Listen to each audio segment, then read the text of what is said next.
So the work I'm going to present is a joint work with a number of other people. Let me try to get rid of that so that you can read.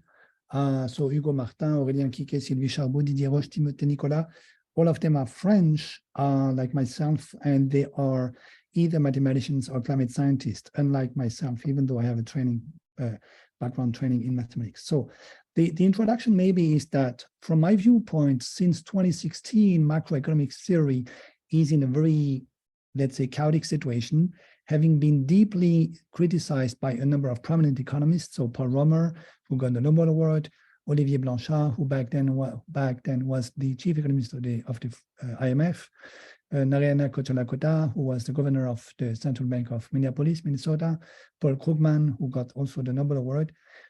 And the main critic was to say, you know, macro is no longer a science because it relies on completely unrealistic models that have very little to do with reality. At the same time, you had a number of people like Nick Stern, Joe Stiglitz, or myself, who also criticized the use of macroeconomic models when coupled with climate models, so the so-called integrated assessment models, IAMs. And so the conclusion is that today we literally don't have any really satisfactory, even burgeoning, I believe, literature devoted to the coupling between macroeconomics and climate. Let me just give you two examples to illustrate how bad the situation is. This is the evolution of the GDP of Greece between 2007 and 2011. And you know that Greece experienced a very harsh public debt crisis. And here, each year, you have the expectation, the forecast of the IMF. So each year, the IMF is telling you that, well, the Greek GDP is going to go back to its previous value. And each year, the IMF is deeply wrong. And along 5 years, the IMF, the experts of the IMF, whom I know very well, who are very good friends and who are very competent, did not succeed in even learning from their past mistakes. Why? Because they use completely flawed macroeconomic models, which are based on the assumption that everything takes place at equilibrium. And if you believe that everything takes place at equilibrium, what's happening here is just, you know, a small departure from the equilibrium state. And since you assume that the equilibrium is stable, well, you will just end up with the conclusion that the economy will go back to its previous equilibrium state, which is obviously wrong. Another example is the forecast of the price of oil by the International Energy Agency, IEA. So here's the true curve of the price of oil, and here each time is the forecast. So each time IEA is completely wrong again, despite the fact that probably the price of oil is the most important price of any type of commodity on the planet. So again, why is this so? Because the kind of model that are used by IAA experts is completely wrong again for the same reasons. So what we try to do with my team and with people like Mateusz Gracelli from the Fields Institute and others is to try to embed the whole question, let's say macroeconomics, into what some people might call complexity economy, where you don't assume to begin with that everything takes place at equilibrium, but potentially you say, well, maybe the economy will ultimately converge in the very long run towards some type of equilibrium, but we don't know, and we have to study the conditions under which this is going to happen. We do so by taking into account two very basic facts from macroeconomic empirics, let's say. The first being the fact that the wage share, that is the fraction of GDP which is devoted to wages, is declining pretty much everywhere. So here you have the data for the US since the 50s, and you see that it's obviously declining. Whereas during decades, many economists would assume that this wage share, which I will call omega, was constant. So obviously it's not, and we try to take this into account. And so here you have an empirical phase portrait of the evolution of the wage share and the employment rate. So the y-axis here is the employment rate, and the wage share is the x-axis. This is for the US, and it starts somewhere here, and you see that there is a kind of cycle here. Then there is a second cycle for this, the second sub-period, and there is a third cycle here. So obviously there seems to be a cyclical relationship between employment and the wage share. And so this is the starting point of a very famous old model from Goodwin from the late 60s, which has been improved by people like Steve Keen in the 90s, and on which we are working today. So the second building block is that the short-run Phillips curve is still alive. That is, we still observe today, despite the denial of so many economists, we still observe today a relationship between the evolution of wages on the one hand and the evolution of employment on the other hand. Why? It's simply because if there is a lot of unemployment, then it's much harder for you as an employee to bargain for a wage rise, a wage increase. Why? Because the employer will obviously tell you, well, if you're not satisfied with your wage, I mean, there are so many people who would be delighted to take your job, so just keep going. And this is exactly what you observe empirically, despite all the controversies surrounding the Phillips curve. So once we take into account both the fact that the wage share is not constant and is rather declining in many countries. Second, that the Phillips curve is still alive, then we plug these two facts into what we call a stock flow consistent balance sheet like this one, which makes sure that at each point of time, the stocks, let's say the capital of firms, are exactly the output of the history of flows. So which flows are we taking into account? For instance, the fact that households are spending money for consumption, this is here, and this is an income for firms. At the same time, firms spend wages here, which are an income for households, etc., etc. So this sounds like a very trivial requirement, but if you look at conventional basic macroeconomic models like the ones used by the IMF, the World Bank, the Federal Reserve in the US, or the ECB in Europe, they are not stock flow consistent. So what we try to do is to build nonlinear dynamical systems based on the stock flow consistency requirement, which is epitomized here, and which capture the first fact, which is the fact that the wage share is not constant, and the second, which is the fact that the Phillips curve is still alive. To do so, the most simple examples that we have in mind are the Goodwin model, which is a two-dimensional dynamical system here, where you have the wage share, which evolves according to the gap between the evolution of the growth rate of wages, which is given by a Phillips curve here, as a function of the employment rate, minus the growth rate of labor productivity. And employment rate here, lambda, also grows according to a very simple equation, differential equations, which tells you that the employment rate is going to increase whenever the growth rate of the economy is larger than the sum of the growth rate of labor productivity plus the growth rate of workforces plus the depreciation rate of capital. And so this is a very simple two-dimensional dynamical system that we can study. An alternative viewpoint is to assume that there is some substitutability between capital and labor, in which case we end up with another two-dimensional dynamical system, which is completely different. So the difference is here. On the right, you have the Leontief technology with no substitution between capital and labor. And then you have a conservative dynamical system, which means that if you don't start at an equilibrium, which is here, then every solution of your dynamical system will be an orbit cycling around this curve, for instance. While if you add some substitutability between capital and labor, you will end up with a dissipative dynamical system, which solutions might converge to an equilibrium, which is here. So you have different phase space, different dynamics, depending upon the kind of technology you assume in the production function. So empirically speaking, this kind of model works extremely well to our own surprise. So this is, I quote here, work done by Mateusz Gracelli for West Germany, where you have here the theory. So theoretically, the Leontief production function coupled with the Goodwin model would lead to this kind of evolution between the wage share, the x-axis here, and the employment rate. And empirically speaking, what you observe is this. So we are not too far away from reality, and I can tell you that this is performing much better than any conventional macroeconomic model that is used today by most international institutions. So I also have one of my PhD students who is now working for the World Bank, who backtested this family of models and proved that if you perform some backtesting, these models perform much better than the standard conventional neoclassical economic models. The next step is to acknowledge that private debts matter, And this is a step that has been taken on by Steve Keen in 1995. So here, as an illustration, you have the evolution of the ratio between private debt and GDP in the US. So that's the rate curve. And you see here that it's extremely, I mean, it's increasing very rapidly since the 50s.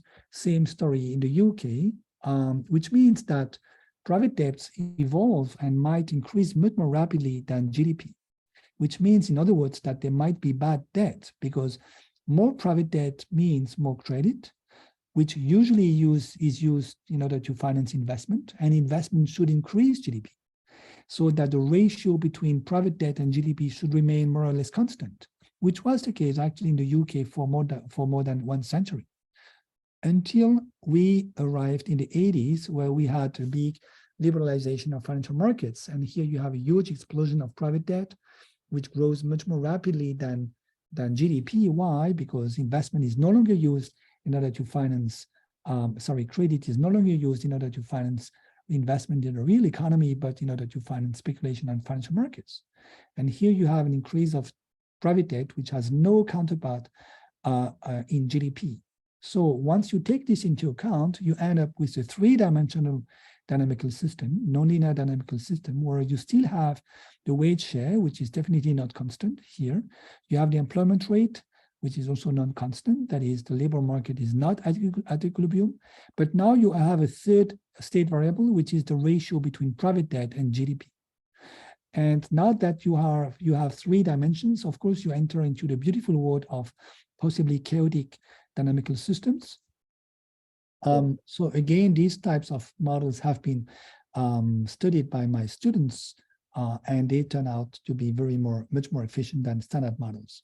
Very quickly, once you plug this with a climate model, you end up with a type of conclusion that is impossible to reach out with standard conventional neoclassical economic models. So how do you do the coupling? It's very simple. Suppose you have an increase of GDP, like here, an increase of the real output. This increases CO2 emissions, which will increase CO2 accumulations in the atmosphere, which will increase ultimately temperature. And the increase of temperature will destroy part of your GDP and part of your capital. Now, if you do this, you will end up with this kind of conclusion, as we showed in one of our papers, which is the fact that absent climate change, the world economy should, according to this type of model, should converge, like here on the left, towards a long-run equilibrium, which is here. Again, here you have the wage share and you have the employment rate. So on average, in the long run, the world economy should converge towards something like 73% of employment rate in the world for the world economy, which is quite reasonable, and something like 61% of wage share, which is also quite reasonable. But unfortunately, climate change pulls the economy outside of the basin of attraction of this good equilibrium, as you see here. So in this very simple example, it happens that the damages induced by climate change are not severe enough to counteract against the endogenous forces of the world economy. And ultimately, the economy will converge back to this long-run equilibrium. In this other example on the right, we have used a damage function, which is much more severe, namely the one introduced by Nick Stern. And it happens that this time damages are so severe that they pull the economy towards a catastrophic equilibrium where you have no production, no employment, no wages. That's a complete collapse of the world economy. And therefore, the main question becomes, how does the long-run equilibrium evolve according to climate change, and how does the basin of attraction of this long-run equilibrium evolve? And the answer is as follows. So the hotter the planet, the uglier the long-run equilibrium. That is, here you have, again, the wage share, this axis, the employment rate here, and the private debt to output ratio. And so this is the long-run equilibrium absent any climate change, absent any global warming. And this is the long-run equilibrium when the global warming is increasing, when the planet is getting hotter. And as you see, then the hotter the planet, the lower the wage share, the more unegalitarian our societies, the lower the employment rate, the more unemployment there is, and the higher the debt ratio, that is, the more private debt there is in the economy. So the long-run equilibrium is moving, but at the same time, its basin of attraction is also moving. That is, global warming is also changing the shape, the geometry of the basin of attraction of the long-run equilibrium. On the left side here, you have the basin of attraction of these long-run equilibrium absent climate change, where you have again the three variables: employment rate, wage share, and debt ratio.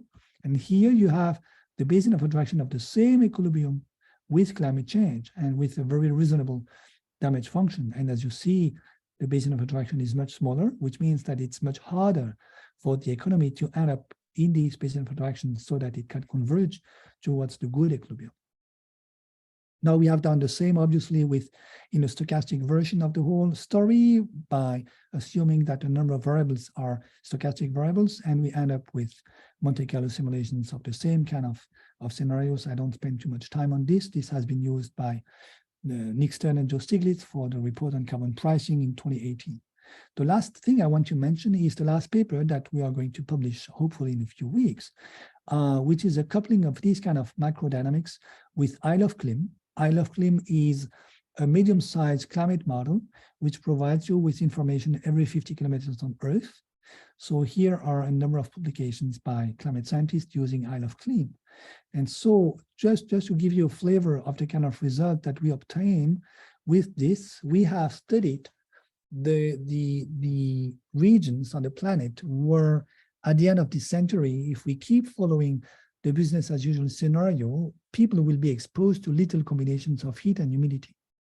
So as you know, if you have an average daily temperature of something like 40 degrees Celsius per day, every day, then as soon as the average relative humidity at the surface of the planet is higher than, let's say, 30% or let's say 25%, then if you're exposed to this more than 6 hours, you just die because your body can no longer cool down because you can no longer sweat. And of course, if the temperature is lower, then you need a much higher humidity in order to reach this little zone of combinations of heat and humidity.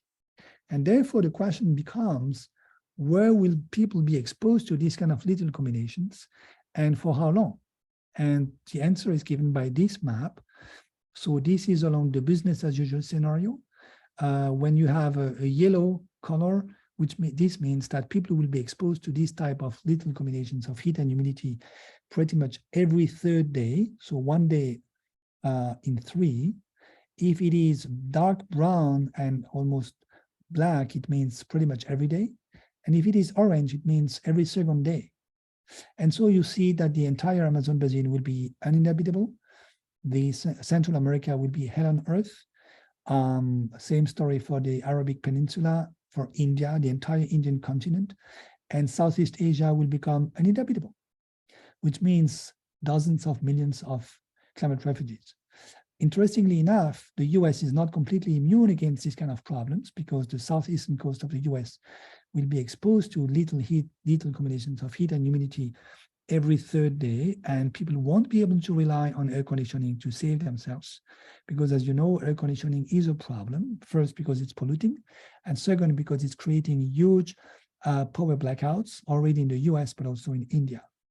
And so this means that there will also be probably huge migrations inside the US in a couple of decades. Same story for the eastern coast of China. It's even worse over there because, as you see here in front of Taiwan, that is in the delta of the Three Pearls, where you have Hong Kong and Shenzhen, people will probably be exposed to little combinations of heat and humidity every second day. And so, of course, the main question becomes how to escape from this kind of nightmare. The answer is the following. What we have shown with this kind of model is that it is possible to escape from this kind of nightmare, which is really literally the kind of situations where we are heading to, because this is more or less, this corresponds more or less to the RCP 4.5 according to the IPCC taxonomy. So what we should do, according at least to this paper, is that if we implement a carbon tax at the level of $400 per ton by 2050, and actually it's already $300 per ton by 2030, plus public subsidies, which take care of 50% of the abatement costs, that is of the cost of decarbonization, then we may escape from this kind of nightmare. So the good news is that the public subsidies never exceed 10% of the world GDP. And I'm saying this because, of course, there will be people saying, you don't think about it, it's too costly, and what about public debt, etc., etc. And the answer is, well, either we accept that states spend 10% of the world GDP in terms of public subsidies in order to fund abatement costs, or we will end up with this kind of situation. And here is the dilemma. The other finding of this paper is that there are two other points. First, there seems to be financial tipping points, which means that as soon as the world economy reaches an average temperature anomaly above plus 2.3 degrees Celsius, then we might reach a situation where it will be impossible for the private sector to escape from a global collapse, a global default, a global bankruptcy. And so our main takeaway is to say, well, the 2-degree threshold has been put forward, has been put on a political agenda at the Paris Agreement in 2015, essentially because climate scientists were saying we don't know, because of the huge non-linearities of the impact of global warming, we don't know how the planet would look like above the 2-degree threshold. And what we are saying now here, I guess, is that above the 2.3 degree threshold, we don't know whether the global private sector will be able to escape from a global collapse. Why? Because it will be forced to invest more and more, not in order to increase GDP or incomes, but in order to repair the destruction of capital induced by climate damages. And so our main takeaway is to say, well, there are climate tipping points, but there are also economic and financial tipping points, and one of them might be as low as plus 2.3 degrees Celsius.